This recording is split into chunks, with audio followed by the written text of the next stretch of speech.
Good evening, everyone. Good evening, everyone. Awesome. I know we're all getting settled in. We've got some drinks, we've got some refreshments. Hopefully, you've gotten some pizza.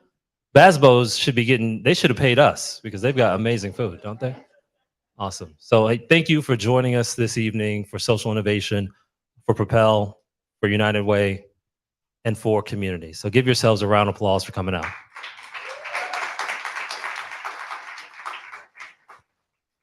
I am personally a firm believer that communities are stronger when we are together. So thank you so much for doing that job of coming together. Social innovation is all about making sure that we are utilizing tools like innovation to really figure out how do we elevate communities, right? It is great to have these new flat devices, right? Every year something new comes out. It's got a better camera, still takes pictures like it did last year though, right? But how do we utilize innovation to actually impact people's lives and change the day to day that people are actually experiencing? And I think that's what this is all about. So, really, thank you for doing that. And Propel is an opportunity for us to come together and do that as a community. So, really appreciate that effort and you being here tonight. Want to thank our title sponsor, audiochuck. Raise your hand if you have ever listened to an audiochuck podcast. If you're an employee, it doesn't count because I know it's packed with employees. But for those of you that have not given audiochuck a listen, my hope is that you will absolutely do that tonight. And so a little bit about audiochuck. audiochuck is an Indianapolis-based media company focused on bringing fans edge of your seat storytelling that speaks to the latest generation of podcast listeners. Since December of 2017, they've been creating and producing compelling content that leaves you craving more. They've produced multiple shows that have premiered at #1, racking up hundreds of millions of downloads a year. audiochuck is also passionate about using its platform to make a positive difference in people's lives by using their time, money, and resources to advocate for victims and families. So later tonight, you'll hear a little bit more about audiochuck as well and from audiochuck. Also want to thank our People's Choice sponsor, the Heritage Group, and our other sponsors, Fifth Third Bank and MDY. So give those organizations a round of applause as well.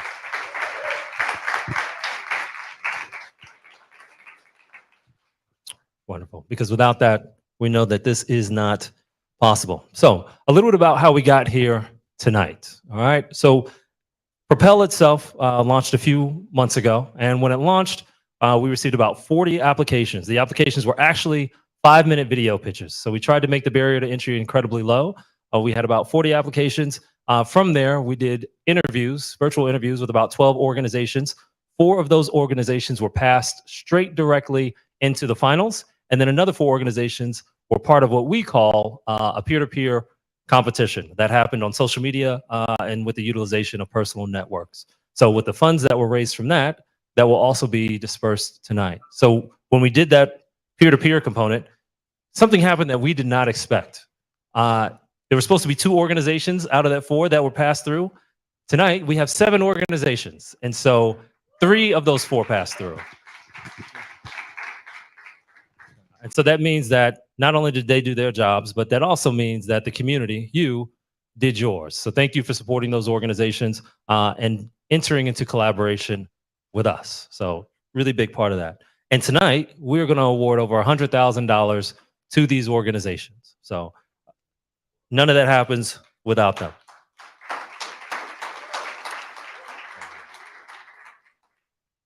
Perfect. So the format for tonight, each organization is going to give a 5-minute pitch. At the conclusion of that 5 minutes, there will be 2 minutes of Q&A with the judges.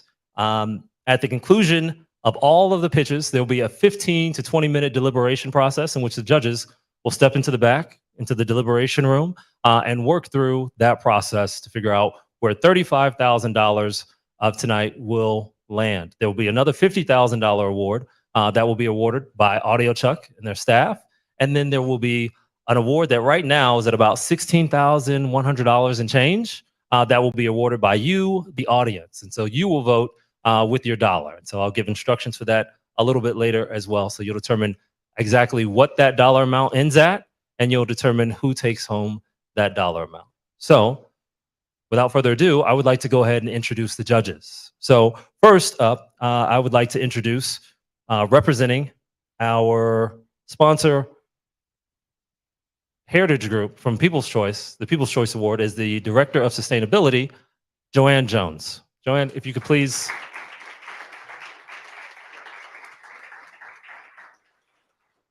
Awesome. And next up, I'd like to introduce Andre Franklin. Andre, he's going to be like, man, you didn't have to say that. But I want to plug Brunch and Grooves, which is a great opportunity for, raise your hand if you like brunch. Everybody likes brunch. I'm a brunch guy, right? So Brunch and Grooves, he's also a United Way board member. He's an IT and entrepreneur. But Andre Franklin, give him a round of applause, please. Wonderful. Representing TechPoint, we have the Business Development Program Director, which is Roger Sherman. If you can give Roger Schumann a round of applause. Yeah. Roger Schumann has also served as a reviewer for social innovation for a long time. He's a real champion and advocate for communities, so really appreciate him being on board. Keith Veal is a judge tonight. Keith Veal is also the Vice President of Development for Buckingham Foundation, so if you can give Keith a round of applause. And if you are looking at that judges row, you're thinking, I see 4 people and there are 5 faces up there. And joining us very soon will be Nichelle Frazier, who is the Director of Community Engagement for Fifth Third Bank. And so appreciate them being on board as well. Awesome. So one more announcement before we get started. So tonight there's going to be 7 organizations that come up here. Raise your hand if you love public speaking.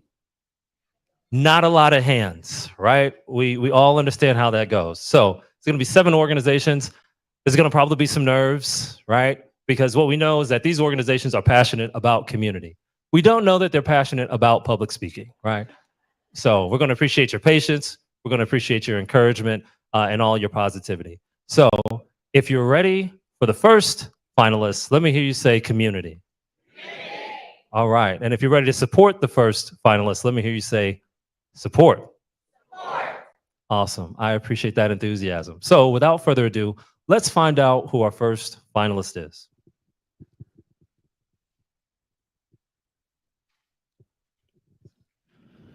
Hi, my name is Justin Paisley. I'm a staff attorney with the Indianapolis Legal Aid Society.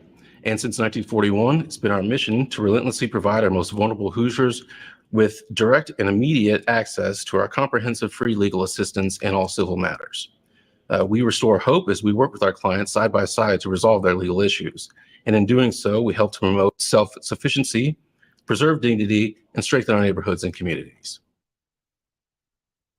Awesome. So please give me a warm round of applause in welcoming Justin Paisley up front, staff attorney from Indianapolis Legal Aid. Thank you all. Thank you, everybody. Good evening to everyone. And again, as Jonathan said, I'm Justin Paisley from the Indianapolis Legal Aid Society. And first of all, of course, I want to thank you all for taking the time to be here this evening and for inviting me here this evening and for helping me give hope to our clients.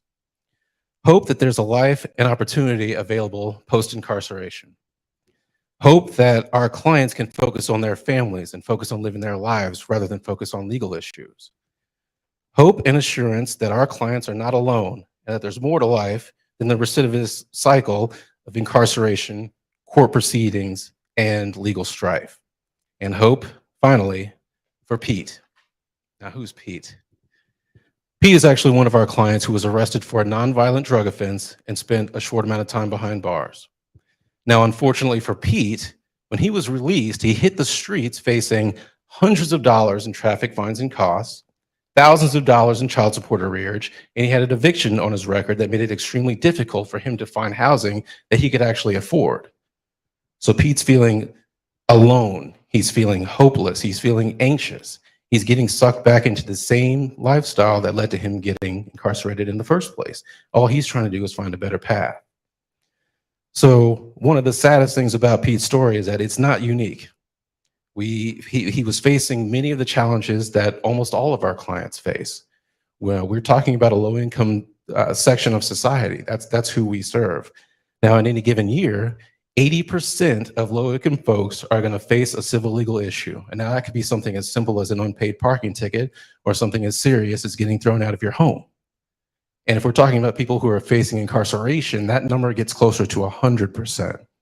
So put yourself in your shoes and imagine what it would be like to spend 2 years, 3 years away from your family, unable to work, to support yourself, to support them. Picture that fear, that hopelessness, that helplessness, thinking of fines and fees and monetary obligations just piling up that entire time. That's why at the Legal Aid Society, we are starting the Clean Slate.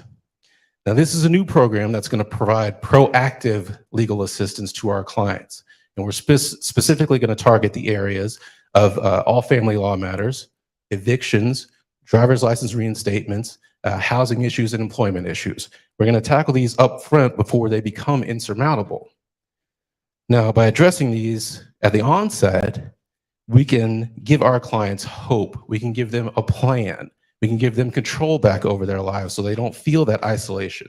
They don't feel that fear, and they don't feel that anxiety that leads to that circle of recidivism. Now, this is crucial because the stats surrounding recidivism are grim, to be honest. Currently, the recidivism rate is about 44%. Now, that means without intervention, nearly half of our clients are going to be right back in prison within 1 year of their release. That is a critical time, and that's why the Clean Slate will be so effective. Now, Indiana is at the forefront of this way of thinking. This isn't being done anywhere else in the country. Now, we're going to be the trailblazers in tackling inequity and recidivism with this sort of innovative plan that could easily be the blueprint for jurisdictions across the nation. Now, as recently as late 2021, the Department of Justice has issued reports saying that, yes, this proactive approach could work. But like most government agencies, they said, we need more time, we need more findings, we need more research. Now, I'm not asking for any of that tonight. What I'm asking for you guys tonight is your vote for this project so I can continue this work right now in the present. I've already met with the Public Defender's Office, and I've met with a team of organizations that we need to do this work, and I'm going to be the lawyer handling this personally. Yes, I know I'm just a book nerd with a law degree, but for me, this is not a theoretical exercise. This is not a law school hypothetical. This is the work I'm personally going to do to enact change. I'm going to cut that 44% in half by proactively abating child support, by proactively clearing evictions, and proactively removing obstacles to my clients getting their driver's licenses reinstated, and more. They need to hold on to hope from the beginning. And I'll do this for Pete, and I'll do this for everybody in Pete's shoes, because Pete was the one who asked us, why can't we do something different so people don't go through what I went through? These people deserve hope. And he was right. They deserve hope. They deserve a clear path forward to a better future. Now, hope, as you know, is strong. It's stronger than fear. It's stronger than anxiety and isolation. And a little bit of hope is a good thing. A little bit of hope is a good start. A lot of hope is going to alter the course of our clients' lives. So please, for Pete, for change, for the Clean Slate, help me. Thank you all.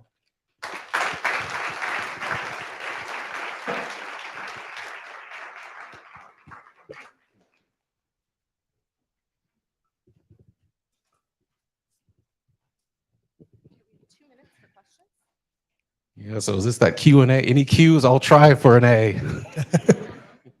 Hi, thank you for sharing what your organization is doing and is planning to do. I'll ask a couple of questions and then we can kind of just keep everybody else engaged. With this being a new program, I always try to account for there's a period before it's fully established where you might already be executing. So I wanted to get your reaction to, even if it's not fully in place and planned out exactly how you want it, have you been able to execute any version of this to date? And if so, how many times have you done it? We have not to date with the proactive aspect of this. Again, I mentioned some partners. We've been in meetings with Community Solutions, with PACE, Horizon House, and Adult Child and Health. So the type of work that I'm going to be doing is what we have been doing. The difference is we're going to be doing this in the front. Yes. So people don't hit the street knee deep in problems. Gotcha. Okay, perfect. So how will you be able to take this program and go beyond just yourself and what one person can do? How will you scale it? Well, the scaling will come from basically laying out what a lot of civil attorneys already do and kind of showing them how to work with others in their communities and create this synergy, create this holistic approach. So instead of having attorneys react to everything, they can see what I'm doing, and I'm picturing whole divisions of maybe law firms doing this exact same thing, specializing in the type of civil legal work that we already do and just altering the timing on that. That's time. Thank you all again. I appreciate it.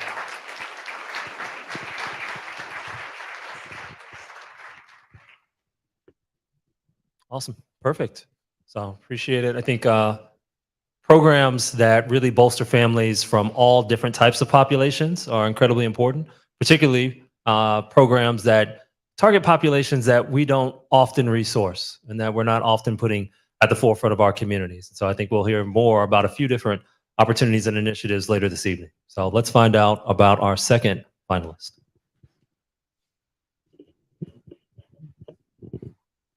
Hi, I'm Marlon Jackson, the founder and CEO of the Fight for Life Foundation.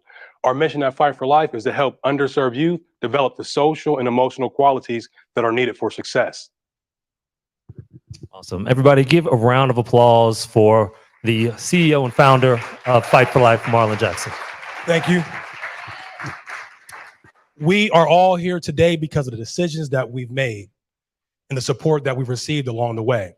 And we all know someone that didn't make it because of the decisions they made and a lacking of support. The team at the Fight for Life Foundation has decided to tackle and remove the barrier to proper care and support for our youth. And we're doing that through our Building Dreams platform. It is through our work at the Fight for Life Foundation that we're continuing to work to make a difference in the lives of underserved youth and remove the barrier to the needs, resources that they need. This is personal to us and our team at Fight for Life. For me, I grew up as an underserved youth who experienced many adverse childhood experiences. Our Director of Program Management, Anna Sutter, is formerly a Director of School Counseling and knows firsthand within the school environment how difficult it can be to provide the care and support that our students need. And our COO, Lisa Mitchell, is a single parent raising a teenage daughter, and she knows how important it is that we care for and support our youth. It is our understanding that drives us to remove the barrier to proper care and support. And as you look at this slide and you see the ratios that are on this slide, I want you to think about it and put yourself in the position of the one school counselor, of the one school social worker, and there are over 624 students that you're responsible for every day, or over 2,788 students that you're responsible for. And imagine when they show up every day, you are responsible for engaging, for identifying what they need, all that is coming with them to school, their stressors, their worries, their home life, their community. This is why we've developed a systems level social emotional care and support technology called Building Dreams, a student-centered and relationship-focused approach that develops the decision-making abilities of underserved youth, of all youth. This already exists. It is available as a web application that can be utilized on any device. And it starts at the center with the engagement of the student in social emotional learning competencies.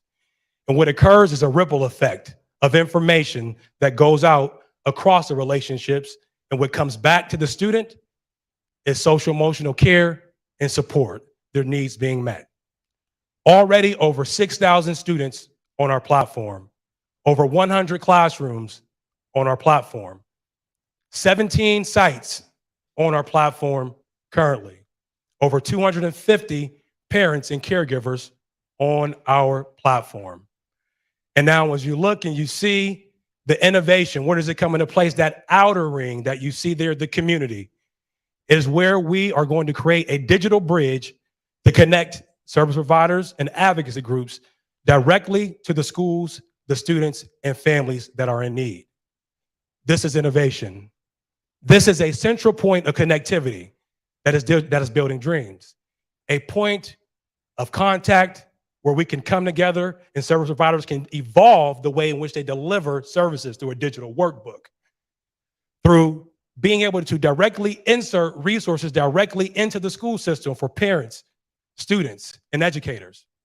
And even a social feed where as I sit down and I look at my content, what services am I delivering? What tools and resources do I have?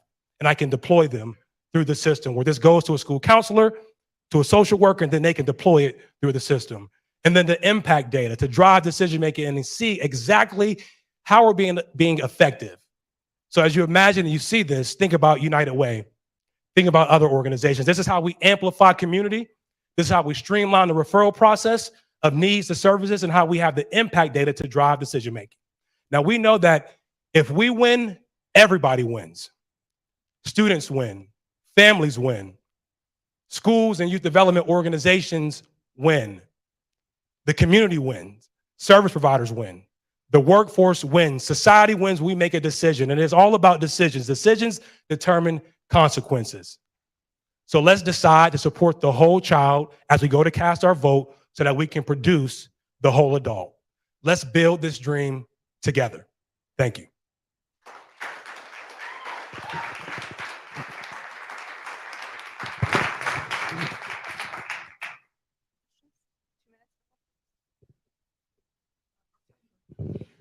So how are you prioritizing growth and how are you going to increase those numbers and get engaged further? Oh, well, it's been organically right now, as I mentioned, over 17 sites. So there's been a lot of word of mouth. We've been focusing more internally on systems and processes to be able to handle the scale, right? And now we're ramping up PR efforts to get the word out, right? And to build more relationships, but letting our evidence of the proof of what we do right now speak for itself. And it starts internally, as you think about that diagram at the center, it was schools. So we're filling up that pipeline with those schools, and then we're going to continue to work outwardly to add in those community service providers to go along with the network so that we can create this streamline of services to meet needs. Thank you for the work. Much appreciated, much needed. Question on timing, delivery. So you didn't get much into it, and I understand limited time, but can you talk a little bit about the timing of all of this that you have planned, the work that you have planned, the services that you're trying to deliver? Yeah, well, we really have a 15-year plan that we're working on right now, and we're within the first 5 years of that, where we're working over this next 5 years to be able to get to anywhere between 25 to 100 sites. And then we're going to continue to ramp up from there. That's the target in terms of schools, but we're going to work more organically when it comes to those additional service providers, because we feel like as we build that network of schools and you have that direct connection to families and schools, you have that audience, that network that people want to connect to, want to easily insert their services into. So as we continue to grow our network of schools, of students and families, we'll then add on those service providers that we feel will organically come once they find out of what we do and how easily we can connect their services with families and students. And that's time.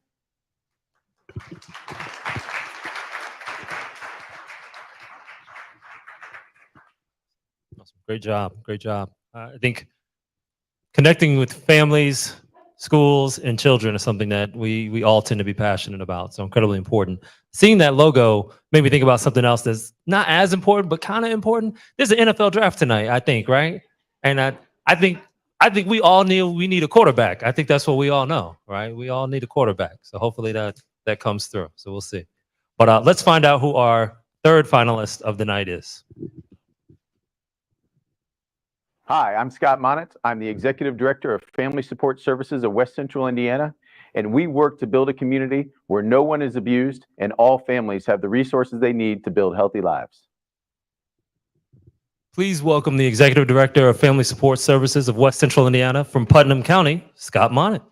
Thank you. I was a little nervous he was going to call me the quarterback, and the pressure just went up a little bit. So, thank you.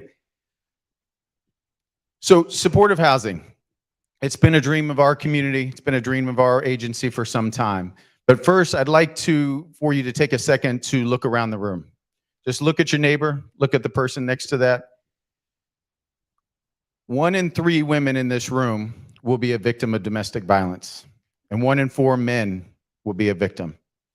And just to add to that number, because we also serve that mission, 1 in 7 children will be a victim of child abuse.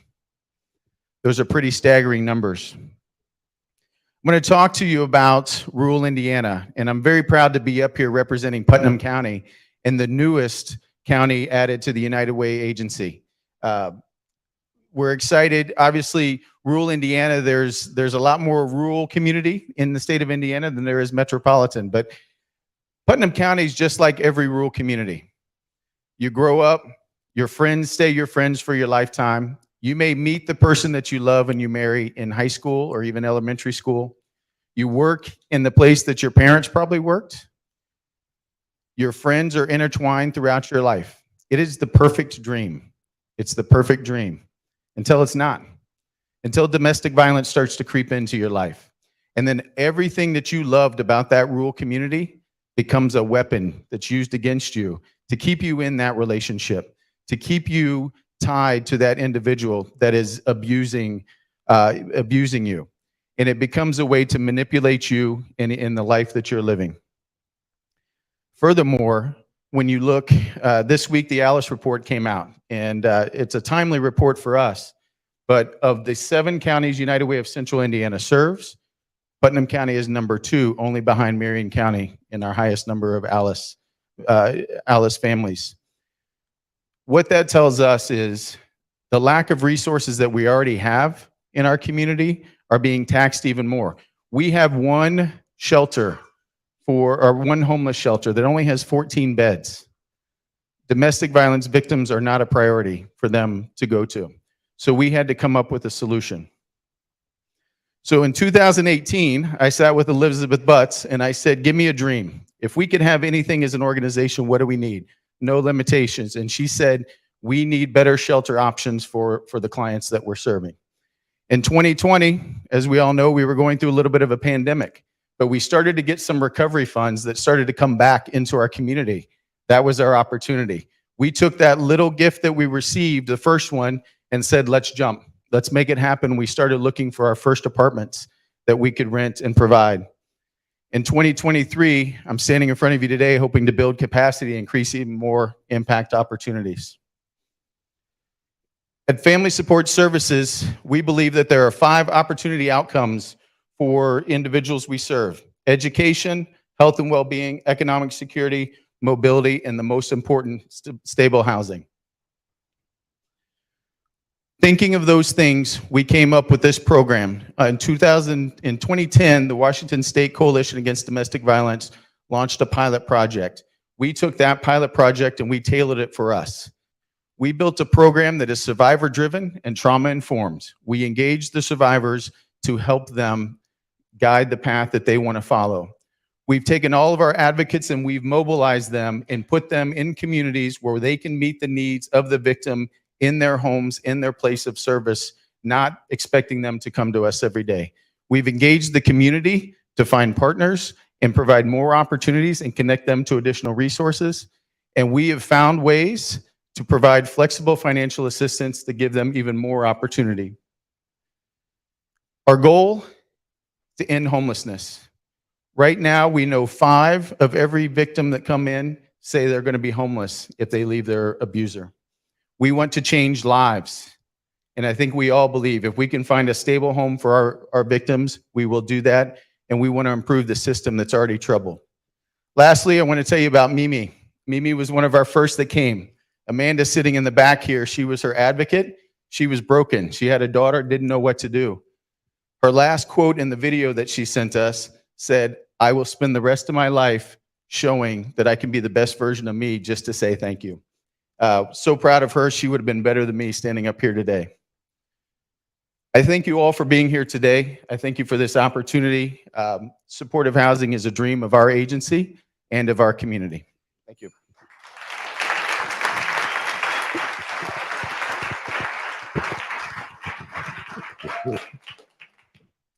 So you mentioned that you have some, one of the things that's important to make this successful are partners.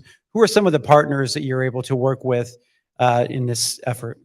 Yeah, so obviously the biggest partner and the biggest hurdle really in the beginning that we had to work with is working with property owners, whether it's a large company that owns properties or it's an individual. And in the community that we serve, mostly it's individuals.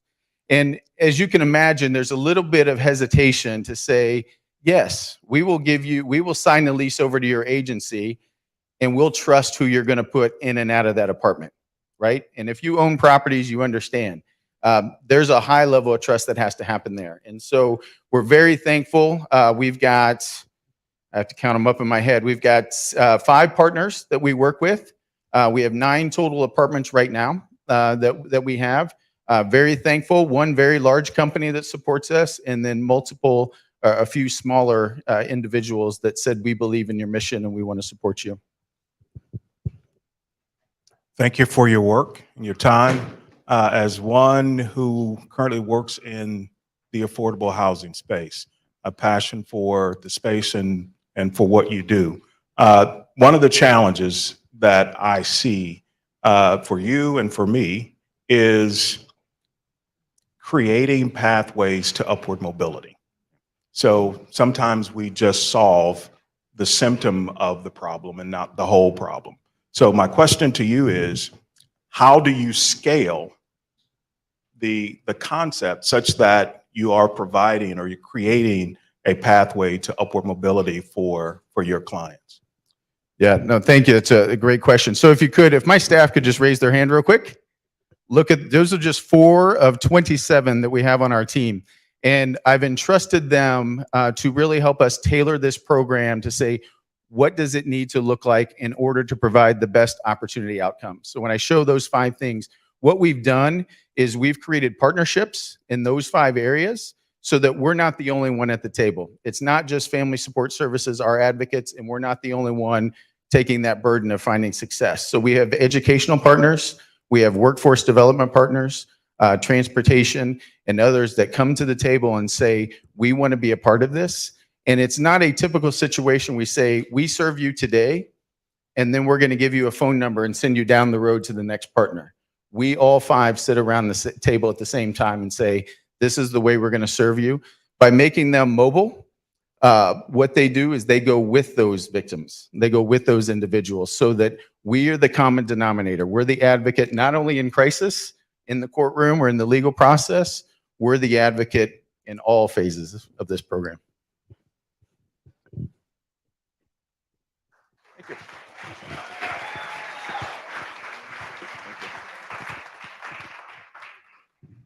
Great job, Scott. I think we can all attest to just how important we know housing is, but particularly how important housing can be for someone who may be displaced for a number of reasons, not the least of which is being the victim of domestic violence. So incredibly important. Let's find out about our 4th contestant tonight. Hi, I'm Nancy Holland with Circle City Village, and we exist to provide healing and sustainable living for our friends experiencing homelessness by providing a village of tiny homes where community members are embraced and supported as they take the next steps to a better life. Nancy Holland is the current serving board president for, Circle City Villages. So please give Nancy a round of applause.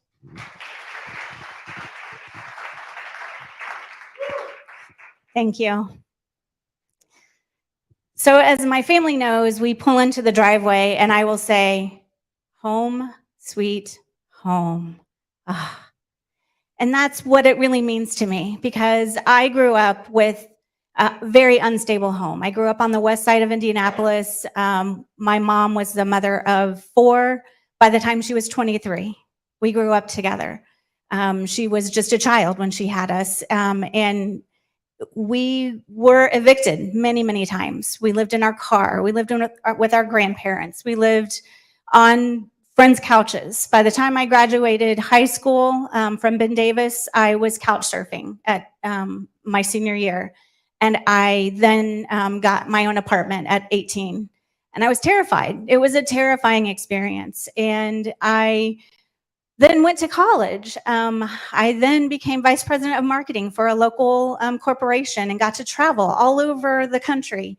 And I just couldn't believe that I had been able to create a home where I can have memories, where I can have my 22-year-old daughters grow up and actually feel safe and secure. You know, if your walls could talk, they would tell your story, and they would tell what you enjoy about your home and what you love about being able to come home and say, home sweet home. You would have roots, a place where you can say that that's where I grew up. I can't say that, but I was able to provide that for my family. As I traveled around the country, I saw the homeless population escalating. I couldn't believe my eyes. A country that we live in with the resources and the riches, how? And people just walking right past, myself included, not even giving them a moment. And I had to pause and I had to say no. I started boxing up my dinners from my dinners that I went to where there was just excess. And I took them out and started talking to the homeless and asking them their stories and finding that they weren't far from mine. They were very similar to my story. They just didn't have the resources. They didn't have the family or the community to help support them. And I just don't agree with that. I think everyone should have a home. Many of us are one or two circumstances away from possibly being on the streets and being that person that somebody just walks right by. So I started looking and doing research, and I found out about tiny home communities around the country. These communities started out west where there were actual communities already developed within the homeless, that they had a mayor, they had different people who were offering them opportunities, and I got to go and tour the Veterans Village in Wisconsin. These are pictures from that facility, and this is what we want to do here. Our team has lots of experience working with the homeless.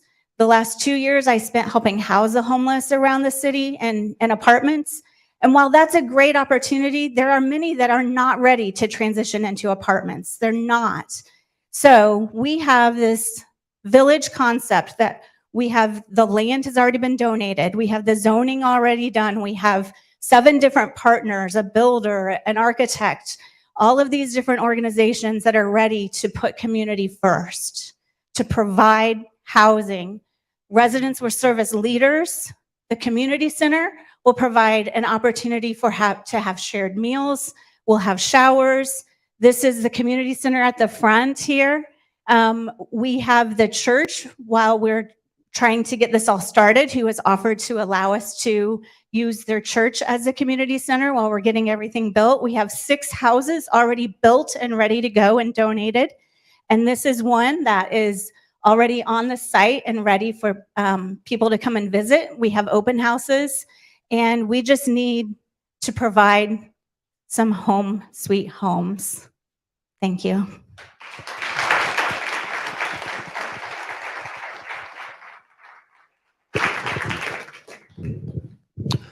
Hello, and thank you for the work that you're doing. One thing that came to mind for me, I think it's an amazing idea, and I was just curious, what is the plan for funding this effort over 3 years, 5 years, 10 years?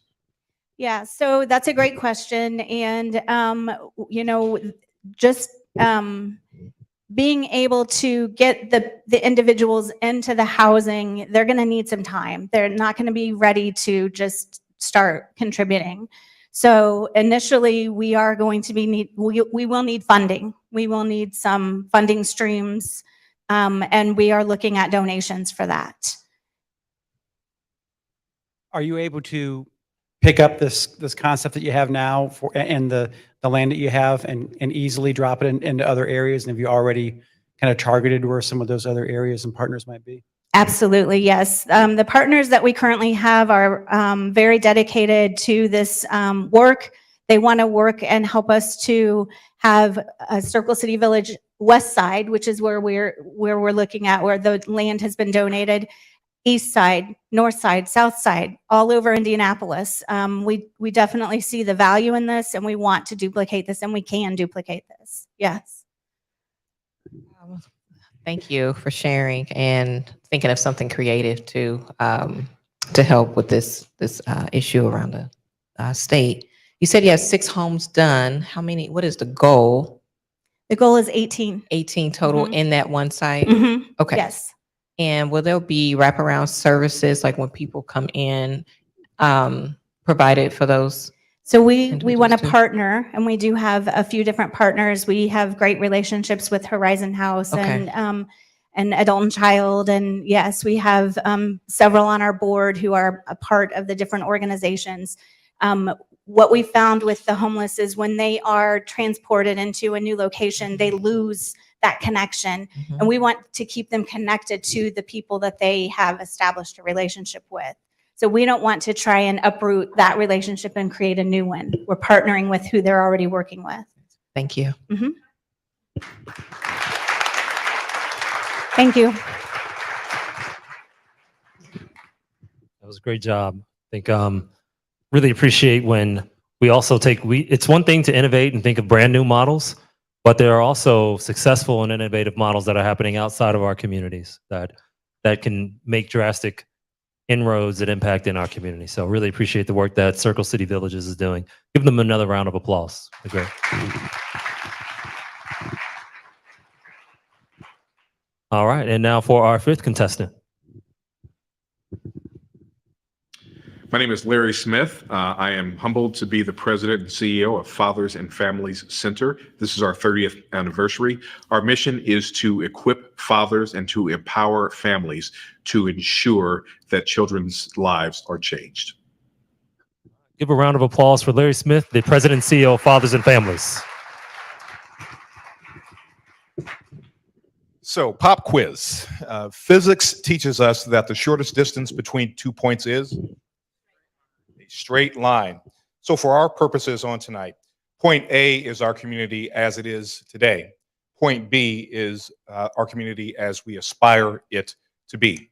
And as we've heard from my colleagues tonight, there are many ways to get from point A to point B. We can help them with legal aid, for Pete's sake, may I say, Justin.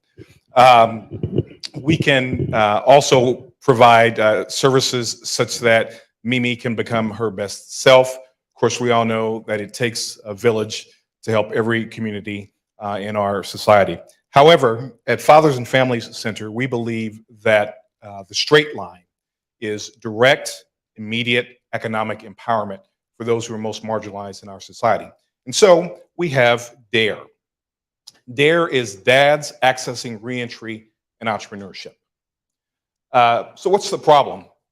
Because of incarceration, returning citizens often have substantial difficulty securing employment with a family-sustaining wage. When our clients come to us, their average income is $8,400 a year. Their average annual income is $8,400 a year. When employed, they're often ostracized at work in not so friendly, felon-friendly companies, and this often leads to few opportunities for advancement. So we help them dare to succeed. This is something that we're already doing, by the way. We're already engaged in this process. And so we send them through our Strong Fathers class initially.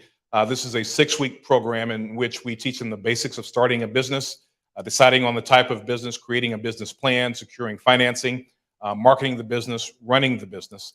And so we take them through all the mechanics of what it means to become an entrepreneur. Corey Parchman, our Vice President of Partnerships and Programs, is a serial entrepreneur, former NFL player who started several businesses himself, and he is our Chief Coach and Economic Advisor. He played in the NFL, but like Al Bundy, I scored 4 touchdowns in a high school game, so I've got him beat. Each participant is assigned an entrepreneur coach, and upon completing the class, the participants will all receive funds for LLC registration, funds for website design, and also a free laptop. Current collaborations, we work with the penal system at Pendleton, also at Plainfield, and for the first time in our 30-year history, we're leaving Marion County going up to Allen County to Fort Wayne at their invitation to help their men who are 30 to 90 days pre-release, as we do here in Marion County. And so we send them through a total of 6 classes, 2 hours each, over a 6-week period. Upon release, they're already pre-enrolled in our entrepreneurship class and certification program. All of them return to Marion County until we begin working in Allen County. And then we work with a case manager at Community Corrections to ensure that they can continue their progress. So our innovative approach again is 6 weeks in the Strong Fathers program, a 6-week entrepreneurship program, and then business ownership. Recidivism. Indiana overall is 38%. I know Justin said 44. Don't believe his stats. It's 38%. Nationally, it's 50%. Our recidivism rate is just 8% in the single digits. It is empirically based. It is evidentiary based. We have the data. We go from $8,400 on average in income to financial independence. 30% are employed within 2 years of being released. And after completing our program, they will have family-sustaining wages. We provide structure and encourage independence. And finally, taxes, everyone's favorite topic. Well, if you're interested in reducing the tax burden on the American or the Hoosier taxpayer, we help you do that. And who is against increasing our tax rolls, right? So we help our society immediately. This is how I won't go through the budget. This is how we use our funds. And so with that, we just encourage you to think about Fathers and Families Center, where we're making a difference even as we speak. Thank you.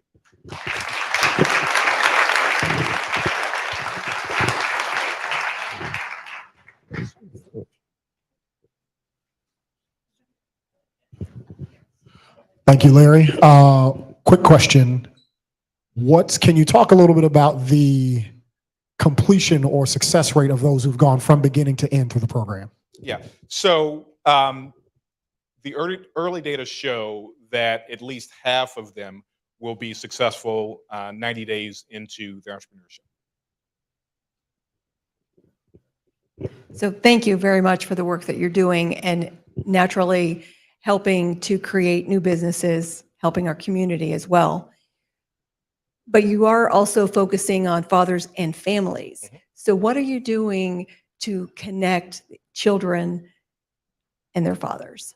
Great. So we have a lot of partners. In fact, we were just at the Children's Museum last week working with them. We have a relationship with them that allows our fathers to go to the museum with their children for free. We're also a beneficiary of YES funds, which is, for those the uninitiated, is 2-gen or second generation, where we use a large portion of our dollars to help fathers connect with their children and also their children's mothers. I believe that the most important work that we do, the economic portion is certainly very important, but repairing and restoring relationships between fathers and their children and fathers and their children's mothers, I would argue, is the most important work that we do. Thank you, sir. Absolutely appreciate the work. Bold question, bold vision.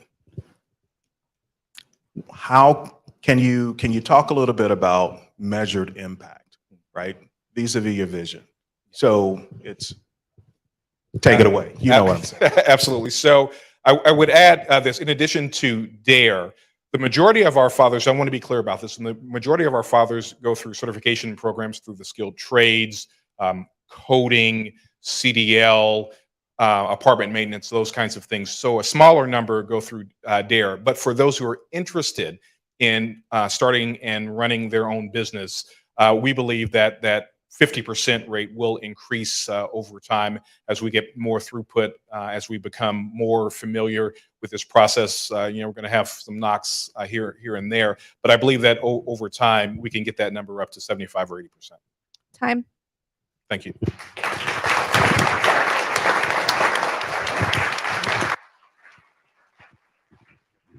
It's a great opportunity to focus in on workforce development and economic mobility, particularly for another marginalized population. So we are entering the home stretch. We have 2 finalists left. So let's find out who our 6th finalist is. My name is Tracy Jackson, and I am the Vice Chancellor of Workforce and Career Development with Ivy Tech Community College, Indianapolis location. And my mission is to provide justice-involved individuals with equitable access to high-skilled training, education, and support to obtain high-wage, high-demand jobs. All right, please welcome Vice Chancellor Tracy Jackson. I think everybody was clapping for me more, but that's good.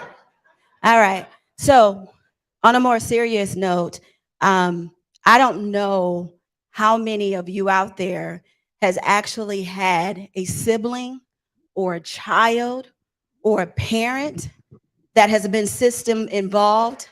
I'm here to tell you that that is the type of pain that is so gut-wrenching. That is the type of pain that will have you on your knees at night and wake up praying on your knees. I want to let you know that here at Elevate, we have a program and a group of individuals that have a personal connection with that type of pain. It is that type of pain that will give you that fight, that will give you that anger to build something like Elevate. And you have to have an understanding in order for you to improve it. And so it is this type of pain that has given us the opportunity to create the blueprint for what it means when opportunity crosses paths with grace. So as we look at all that we want to do in the city of Marion County, Boone, and Hendricks, we had a couple of challenges that we had to take into consideration.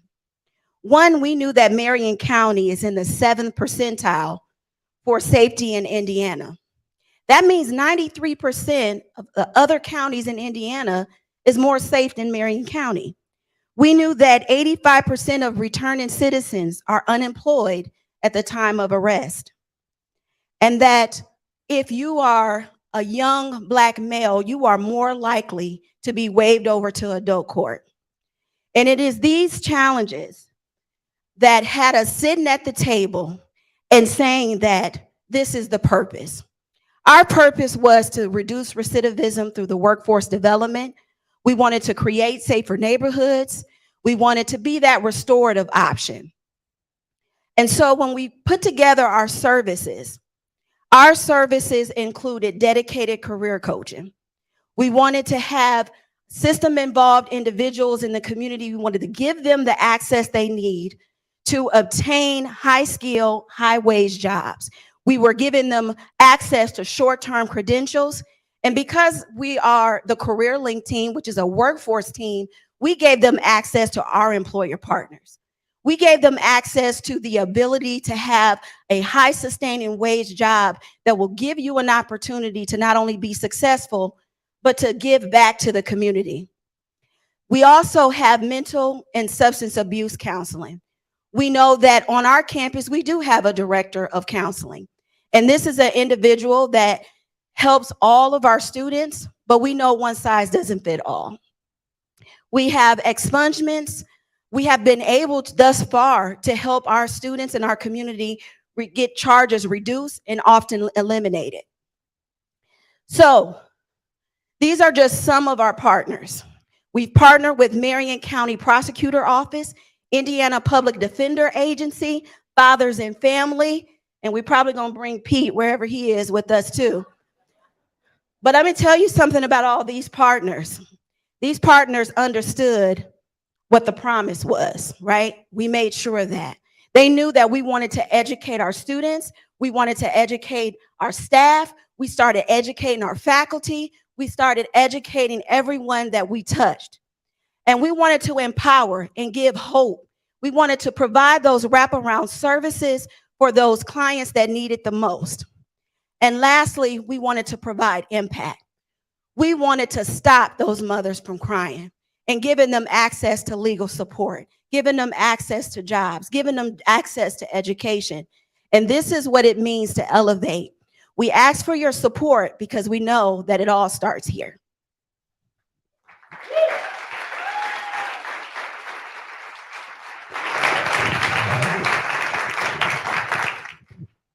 Thanks for your presentation.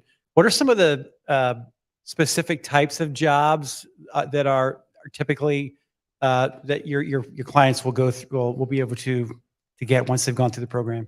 So we have a number of employer partners that we work with. We are also in Indiana's women prison. We are also in correctional facilities. We've been able to offer apartment maintenance training. We also have CDLs. We have solar panel training that we've been working with individuals that are currently incarcerated. And so upon release, we will be working with organizations to place those individuals. Not only do they have access to degrees, but they also have access to short-term credentials. And so with Ivy Tech, with our vast amount of support with employer partners, we're able to be advocates to place those in those positions. Thank you. Quick question. How long has Elevate been, the program been around?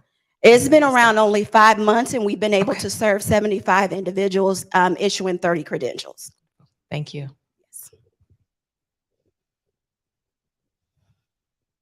Wonderful work. Thank you. Thank you. Quick question. Again, I'm all about bold visions. So 5 months, you said 75? 75 individuals. 75 individuals. So what is the annual goal for the next 5 years? What's the impact? Well, I tell you what, initially we wanted to serve 100 individuals over a period of 2 years. We were grant recipients of Urban League. We served at 75 in the first 5 months. With our employer partners, with Marion County Prosecutor Office, Marion County Reentry, all of those individuals want to be referral partners. And so with 19 campuses, we have been able to talk to each campuses as we're in the stages of trying to scale it, so that we can continue our support. So I don't want to put a number on it. I just want to help as many individuals as we possibly can. Thank you.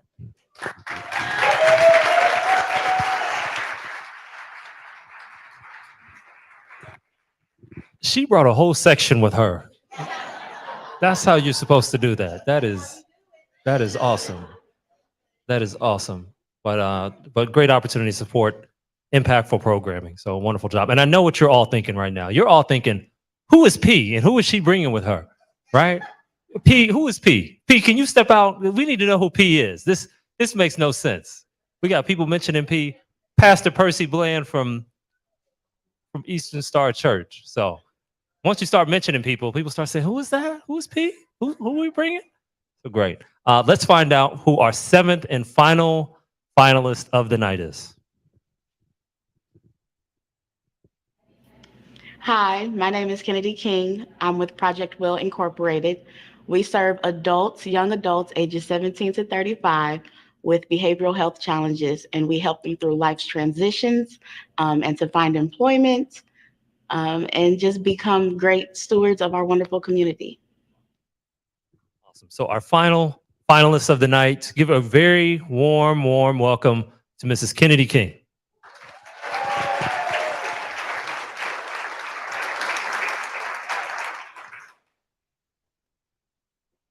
Actor-comedian Jonah Hill once said, "Black people aren't aggressive, they're expressive." Being reminded of this quote and working with Project Will Inc., also known as PWI, made me ask the question, are Black people with disabilities misdiagnosed or underserved due to cultural bias? I'll tell you a tale of 2 adults. Member A. Member A was raised by with both parents in the home and is the youngest of 3.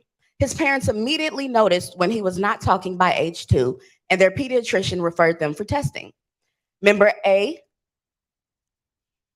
was introduced to First Steps and given speech therapy and receives an annual individualized education plan through graduation. Member A receives Medicaid waiver services, is referred to vocational rehab, participates in the LINKS program at Project Will, and was the first member to be hired at one of our host sites. Member B also didn't talk by age 2. Everyone in his community was dismissive. Because he understands direct commands, they believe he chooses not to talk. He is enrolled in foster care at age 7 along with his siblings, who tell his foster parents that's just how he is. So there was no testing completed. In fourth grade, member B throws a chair across the classroom to get his teacher's attention, which results in suspension. His foster parents are told he needs a more restrictive environment due to his anger issues. After bouncing from foster home to foster home, member B is finally tested at age 16. Member B receives the Medicaid waiver at age 21 and is referred to links at age 23. Existing systems for individuals with disabilities are not designed to serve the Black community. Black students receive much harsher disciplinary actions, including suspension, expulsion, and being referred to law enforcement. Just 5% of white students are ever suspended, compared to 16.4% of Black students. Over 50% of Black people with disabilities will be arrested by the time they reach their late 20s. As professionals, there is overwhelming evidence that shows drastic differences between time of diagnosis and intervention response from educators. People with disabilities have much greater success when services are received during their formative years. Black parents, on average, receive a 3-year time lag between initial documentation of concern and official diagnosis. Indiana has pioneered disability research and advocacy. PWI's model pulls from national and state studies and corresponds with Indiana's legislative priority to employ people with disabilities. The disability employment gap, combined with racial employment disparity, leaves Black people with disabilities with the highest unemployment rate of any racial group, contributing to poverty, potential involvement with the justice system, or even homelessness. Project WIL's leading program, the Links Initiative, serves as a transitional day program focusing on 6 core areas: self-advocacy, teamwork, job readiness, social and romantic relationships, financial literacy, and wellness. PWI aims to provide a safe, culturally informed environment for positive growth. We have created this space through the 4 E's of transformation: setting realistic expectations, providing experiential learning, helping our members obtain employment, and focusing on their emotional well-being. By partnering with local nonprofits and faith-based institutions, PWI increases capacity for mission-driven organizations who are unable to fund additional paid staff, while providing work experience for our members. Our primary audience is individuals with disabilities ages 18 to 35. However, PWI also targets school districts to provide youth opportunities before exiting the school system. Our program is innovative compared to traditional day program models due to Project WIL's focus on this specific age group and creating of the individuals seeking employment through Project WIL, 42% are employed, 50% have paid work experience, and 91% volunteer twice a week. Project WIL was founded in honor of my late grandfather, Willie Frog Spivey. Not only did Willie resemble a frog in his appearance, but in his life's journey as well. A frog goes through enormous transitions and challenges in its growth to adulthood. Willie finding purpose through work led to his daughter committing her life to ensuring all people have that same opportunity. Addressing barriers to employment for Black adults with disabilities is what Project WIL is doing. But what can you do? Well, besides awarding us this grant, you can help PWI's mission by volunteering, donating, and referring someone with the will to grow against all odds. Thank you.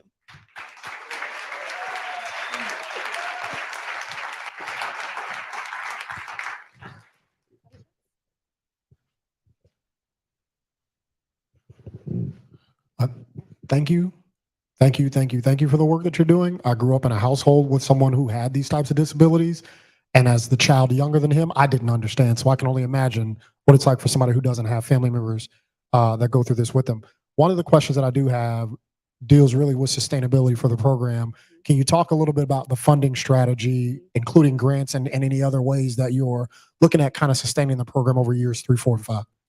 So the program is funded primarily by the Medicaid waiver.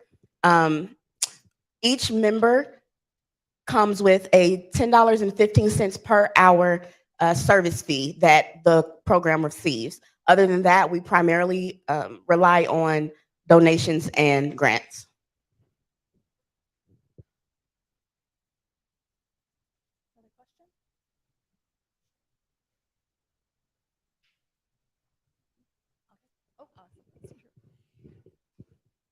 So can you tell us what other risks that you're facing besides funding? Are you finding enough other partners in the community to work with you? And what is your plan to keep growing that? I think the main risk that we're facing is diversity of partners. We have a lot of food pantries and changing footprints, which is the one I love so much. They sort a lot of things, they stock a lot of things, but a lot of our members have interest in animals and computers, and we are giving them all of those resources and skills. And we go to the library once a month and they practice their computer skills. We're building all these skills, but it is difficult to find partners who believe in what they can do as much as we believe in what they can do. That's time.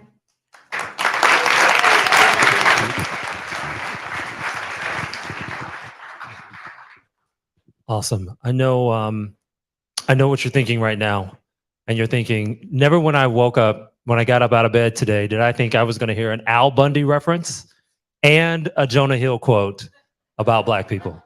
So it has been a revolutionary day. So we are at the point of deliberation. So we've had 7 organizations pitch, 7 compelling pitches. The judges are now going to exit here to stage left, and they're going to deliberate for 20 minutes, and we're going to see how they award that $35,000. So I'm going to give them an opportunity to do that.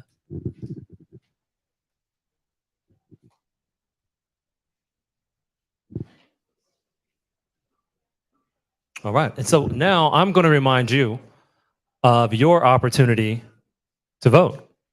This is where the Heritage Group's People's Choice Award comes in.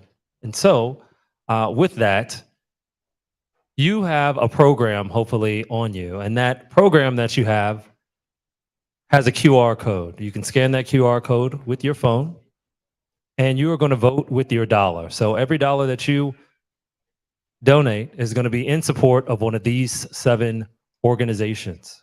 And each dollar that you donate is going to be added to the total of the People's Choice Award. And so as I mentioned at the outset, the total amount right now is $16,100 and some change. That is an addition of the donation, or excuse me, the sponsorship from the Heritage Group, in addition to all of the money that was donated and fundraised through the peer-to-peer campaign and some additional gifts from United Way of Central Indiana. All right, so can't wait to see what that dollar amount gets to in total. So voting is going to be open.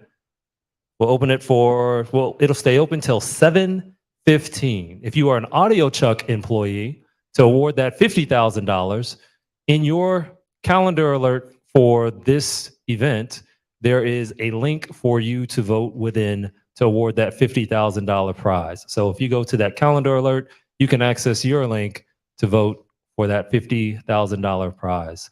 We're doing a live stream, and so for those of you watching around the world, just kidding, no one's probably watching around the world. But for those of you that are watching from wherever you are from, you can also utilize this QR code. You can actually text Propel to 40403, and you can make your vote and cast your donations that way. The Propel winner, or the winner of the Heritage Group People's Choice Award, in the end, will be the organization that earns the most dollars in support of them this evening. So once again, you have until 7:15 to make that happen. I'm also going to take a moment to make a shameless plug. United Way of Central Indiana has something special. It's called Go All In. So Go All In is an opportunity for when we come together as a community and make impact. I'm sure if you are here tonight, you have also probably volunteered your time and your talent and your community in some way, shape, or form. And so one of the things that I want to encourage you to do, either your company, your department, or you as an individual, on June the 23rd is an opportunity for you to sign up for a regional day of celebration and service. So it's an opportunity for you, your company, or your department to get involved. So there's no group too small and no group too large in order to do that here throughout our 7-county region. In addition to that, if you are here representing a nonprofit organization, you are also welcome to become a host site. So a host site, when you apply, you will also be applying to receive $1,000 to cover the cost of having people attend and volunteer at your site. So we encourage you to do that as well. You can go to the website, which is goallinday.com. All right, so a wonderful opportunity. During this deliberation time, in just a moment, I am going to bring up the organization that won Propel last year to find out a little bit more about what they've gone through and what's happened since Propel. But before we do that, we put together a wonderful highlight of Propel and what's happened since last year's event as well. So we'll do that. We'll bring up that organization. We'll take a couple of minutes to break because some people may need to use the restroom or grab another drink. And then we'll find out on the other side who was the winner. Here at United Way of Central Indiana, we use a lot of different tools in order to impact our community. We use data and research, we use thought convening, not the least of which is grant making. But Propel offers us a different opportunity to try to create impact in our community by bringing community together to support organizations that will be making new and innovative initiatives in our community moving forward. The mission of Gennesaret Free Clinics is to ensure that everybody that lives in the city of Indianapolis has access to high quality, respectful health care delivered in a really barrier-free manner. So you don't have to have money, you don't have to have a copay, you don't have to have insurance, you don't have to speak English. So we go out of our way to ensure that anybody that needs care can get it with Gennesaret. And the mission for the Martindale Brightwood Community Development Corporation is to be a catalyst for sustainable growth in Martindale, Brightwood, and the surrounding areas. And we do it through housing, education, empowerment, community development, which includes developing small businesses and people in the neighborhood. So there's community education also. The key word is sustainable. So when we launched Propel, nearly 30 organizations submitted their application to pitch at the live event. What made this a little bit different is that what was required to apply to pitch was a 5-minute pitch video. We scored those videos as a review team, and then we narrowed that down to 12 organizations that did virtual interviews. 5 organizations were invited to pitch on stage in front of a live audience. I was very excited to participate and do the pitch, and it was primarily because I was so excited to tell the stories and to explain the impact. We were talking about how this application process allowed us to show our passion for the project, show our commitment to the community in a different way that doesn't come across on paper. Throughout the entire process, there was a level of authenticity. So we were able to be our authentic selves even on the stage. That's what made it most comfortable for, at least for me. Thank you, Lord.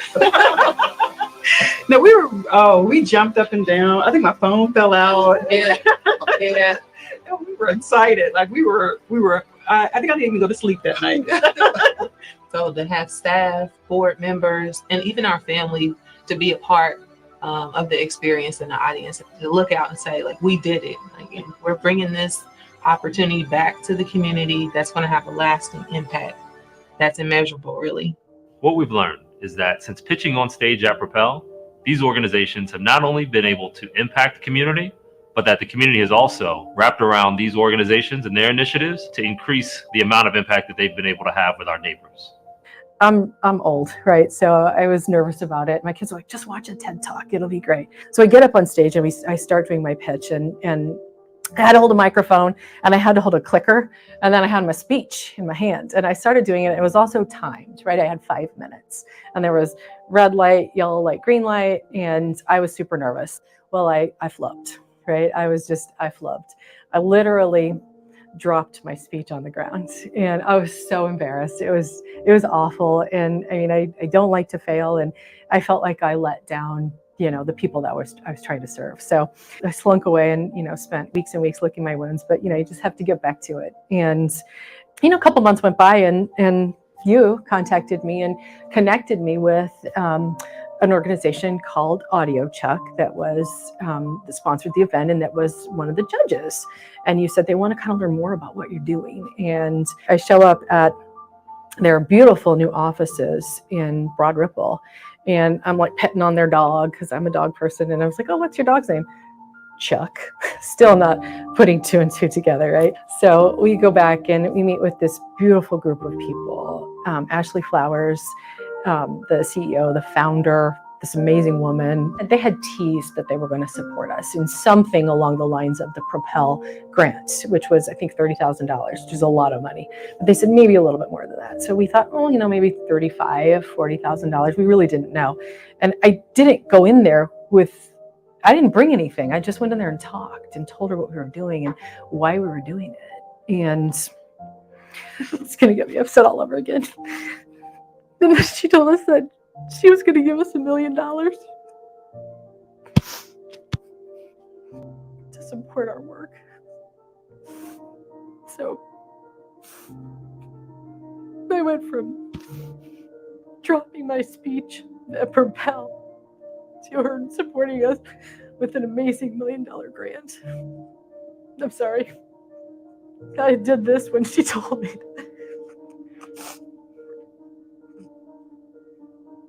Who does that? Who does that?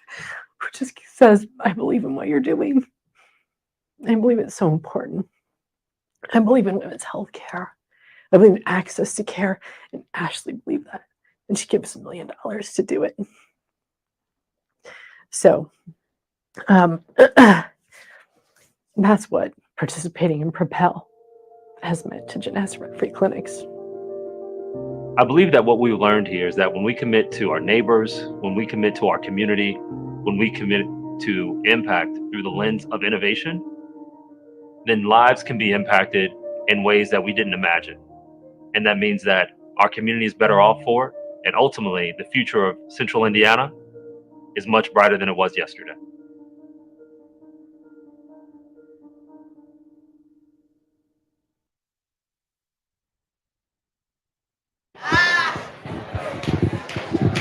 Awesome.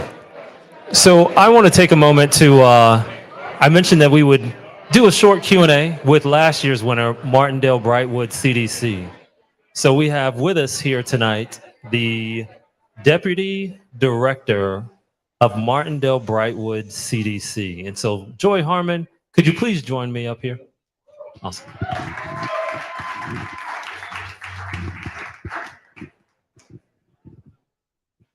Wonderful. And you can utilize this as an opportunity to eat up some of that wonderful Basbo's pizza. So, Joy, so some of you may not have had an opportunity to actually see the video, but the video basically comprised all of the work that's been going on with the Jumpstart program, which was the awardee last year. And it also highlighted another organization, Gennesaret Free Clinics. And so at the conclusion of last year's event, I received an email from audiochuck, and it said, hey, there was like another group that was there as well. Who was that other group? And I said, hey, it was Gennesaret Free Clinics. Would you like me to make an introduction? And they said, yeah, could you do that? And so they came in, they had a video call, and then they said, hey, could you come on site and we have a meeting? And so when they came on site and had a meeting, audiochuck was gracious enough to make another donation. And that donation was $1 million. So just amazing work. So amazing work in the community. They gifted another organization another $30,000 as well. So just that's what this is all about, and that's what community is. And so we invited Martindale Brightwood CDC to join us tonight. And so we know you've been busy since last year. Can you tell us a little bit about what you remember from being a finalist last year? You do have to turn the mic on. We have done some innovations, but we haven't figured out how to get rid of a power button. That is still a thing. It is still a thing. Thank you, Jonathan. From last year, definitely remember just being excited about being a finalist. We rehearsed a lot, we practiced before we got on stage. And then you hit the nail on the head earlier tonight when you said super passionate about community and all of those things. A little nervous when it came to public speaking. So those are some of the things that I remember about being a finalist last year. Yeah, no, it's not easy. Was it you jumped up and down, or someone jumped up and down and cell phone fell out of the pocket, right? Was that Yes. you? We both jumped up and down, and Joanna's phone fell out of her pocket. Yeah, makes it memorable. Makes it memorable. So tell us a little bit about the Jumpstart program in your own words. Sure. So Jumpstart is our innovative, creative way of community investment, from creating community investment from the inside out. It is essentially a real estate development training program for aspiring minority developers. And so really a way for Martindale Brightwood residents and the surrounding neighbors to become developers of their own neighborhood, and really creating a mentorship, training, finance opportunities for those developers. Excellent. I know in the process you partnered with a few organizations. Could you tell us a little bit about those partnerships and why those partnerships were so important? Sure. So yes, we absolutely had some crucial partners in the program throughout the entire process. So Senior being an incredible partner, creating, just coming alongside us really to bring the opportunity to Indianapolis. It's a program is modeled out of Philly and Delaware. And so bringing the program here and even creating a special loan product for our participants. We also partner with the West Side CDC.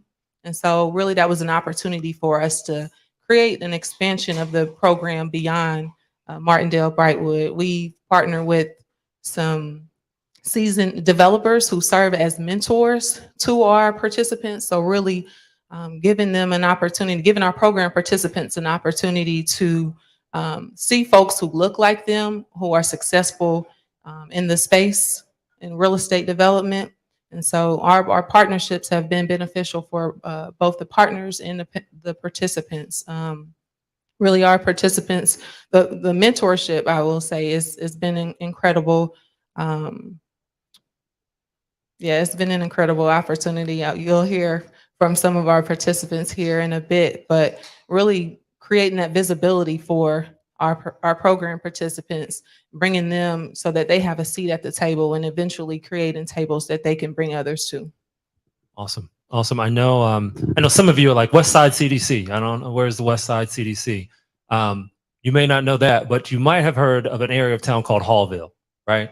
And so Hallville, for Martindale Brightwood to be a marginalized community that needs more investment and needs more resources, and to say, hey, we've got an opportunity. How do we partner with another crucial part of the community here in Central Indiana, and to make that outreach to Hallville with the West Side CDC, I think is really valuable. And it also just shows why it's so important to not just partnership, but to also have collaboration and to think outside of ourselves and outside of our own neighborhoods. So really commend you for doing that. So thank you. I know you brought with you a few guests. Could you introduce them and have them come up? Yes, so we have a few incredible all-star jump starters who are aspiring developers. I have Dwight Cliff, who is managing director of Cliff Construction. And then I also have Jasmine, who is owner of International Property Group. Could you give them both a round of applause? Good.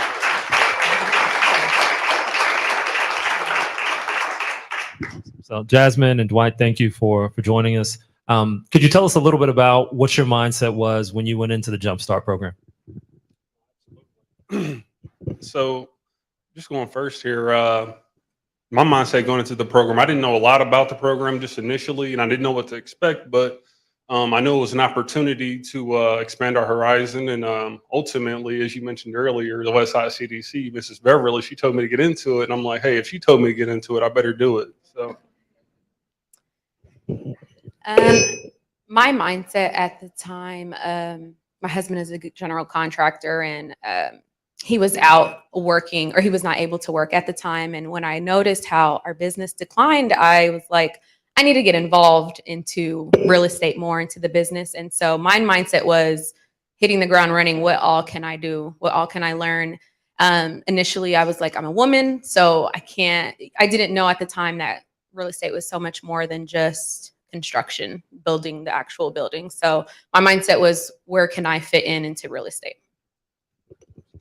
Can you talk a little bit about what you feel like the initiative offered you and what you got out of it?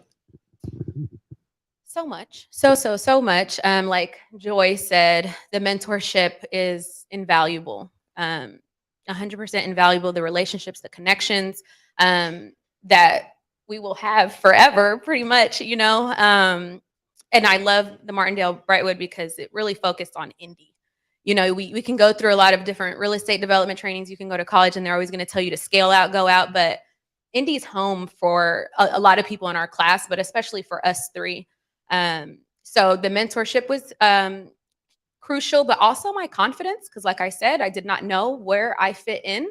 So collaborating with Joanna, collaborating with Dwight, with everyone else, gave me a lot of confidence to even be here today. Oh, thank you. The program gave me, I'm sorry, John, what was the question again? Yeah, just about what you feel like the initiative offered you and what you got out of it. Absolutely. So I feel like the initiative provided me an opportunity, but also a sense of responsibility. Responsibility, you get, so with responsibility, when you know something and you kind of go through this program, I started to realize that I then had the ability to respond to what was kind of going on in Hallville at the time, and so which is still going on, quite frankly.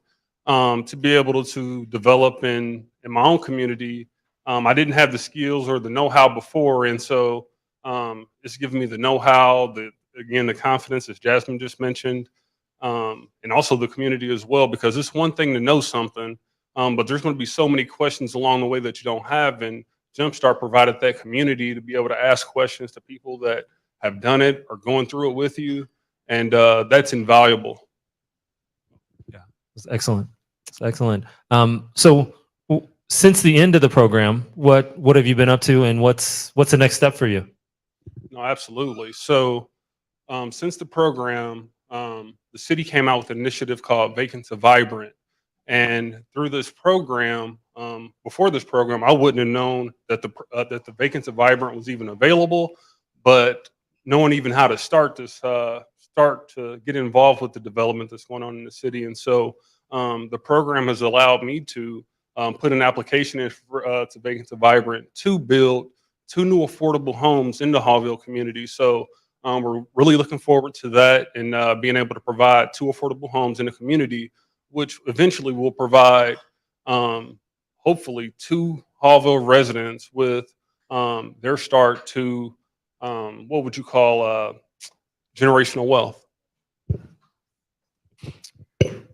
Since the program, I've been honestly just playing more with proformas, and the industry in general is going through some changes. So I've learned more than anything from mentorship that, and this is why I love Jumpstart, because it wasn't okay, you're going to make millions of dollars doing this. It was what little changes can we do? Can we implement little by little? So what I've been up to is I've been actively seeking, actively learning, scoping out deals for myself, seeing what I can do, and just getting as much exposure as I can.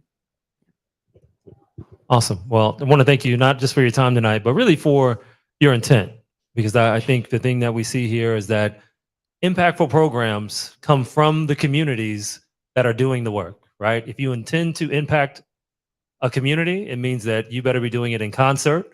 I heard someone say not long ago that anything not done with a population is done to a population. So couldn't be more proud of the work that is coming out of Martindale Brightwood CDC, and doing it in partnership and in collaboration. So thank you to the organization, and thank you to both of you for being a part of the program, but really just wanting to impact our city. So thank you for the work, and please give them a huge round of applause. Thank you, guys. We're going to come back in 5 minutes and hopefully hand out $100,000. So see you very soon.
All right.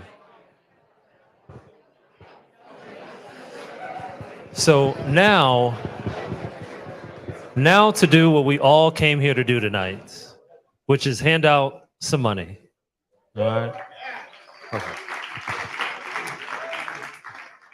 Before we do that, I just want to acknowledge, as a part of this process, each of these organizations was also paired with a pitch coach. And I think that we had 7 very, very quality pitches. So I think they all did an outstanding job. So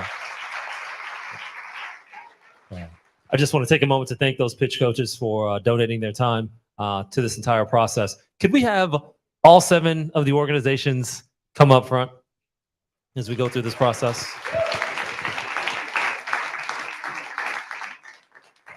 No, it's not an easy process. No, it's not easy kind of going through all of this. No, it's also not easy being a judge and deliberating because you're also trying to figure out from very worthy organizations, very worthy initiatives, how that is going to get divided up. So it's not easy on the judges. It's not easy on all of you, those who are tuning in at home, and those of you that are also being a part of this process here in the live audience, because you also handed out some awards tonight as well. So give yourselves a round of applause for taking this on.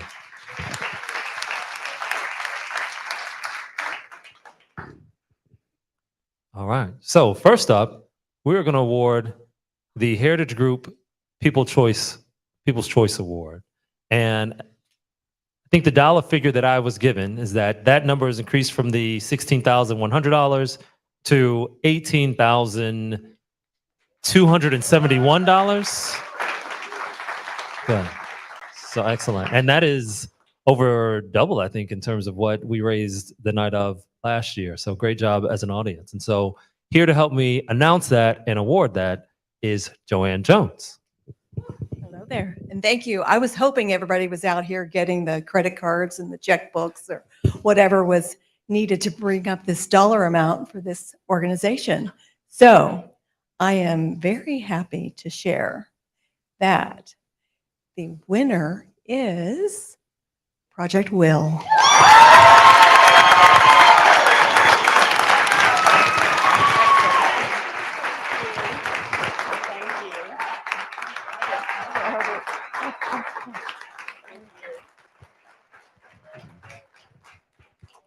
Awesome.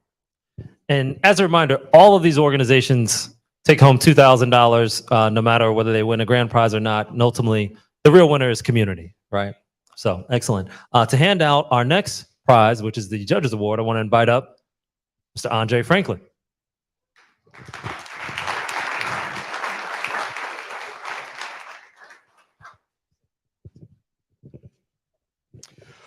So I get the hard job, right? This is the one that was chosen by dollars and votes. I got to actually say this is the decision we made. So before I get into that, I want to talk a little bit about how we arrived at our decision. I basically rushed everybody as quickly as I possibly could and forced them to stop talking and make tally-based decisions. You're laughing, but that's really what I did. So it's really tough, right? Because you've got people that are compassionate about the work that they do. They've got a very limited time to try to tell you what they do, why they do, and how it works. But you've got this scoring criteria that you got to work with. So we all scored individually. We took notes individually, and we got in the room and tried to deliberate around what's the scalability of this look like over the long term, right? That's where you're hearing some of the questions that we asked. What's the impact that they're going to have if scalability is not necessarily right in the wheelhouse, but it's a great idea? Those are the things that we try to consider. We all kind of voted and said, if I was going to remove one, this is the one I would remove. We were left with 2 organizations when we got done. We voted on those. And from that, we were left with one winner, which is Elevate by Ivy Tech.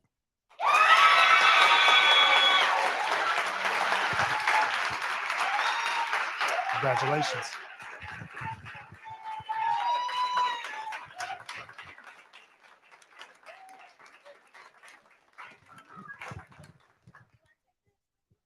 You can take that. You can't take it to the bank, but you can take it with you.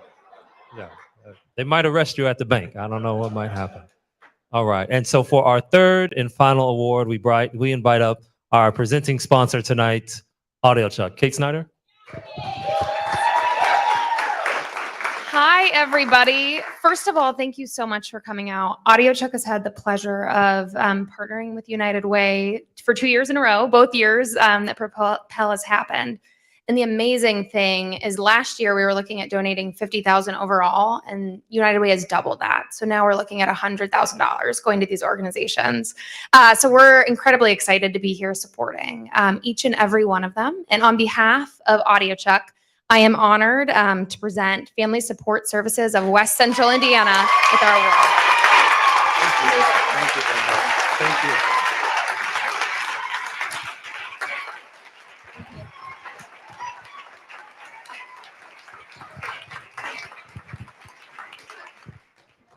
7 organizations, really one community, and 7 organizations that are doing great work. So thank you again for that work. Thank you for those who did reviews and volunteered to help get us to this process, to this part of the process.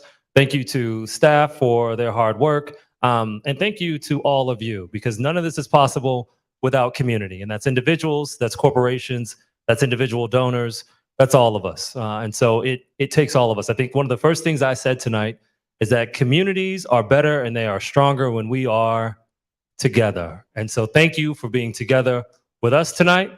And though we might be leaving and driving our separate ways, let's stay together. And if we do that, I think Central Indiana will be a much better place. Our communities will be stronger and people are going to be able to live their best lives. So thank you for coming out tonight. Go forward and propel the community.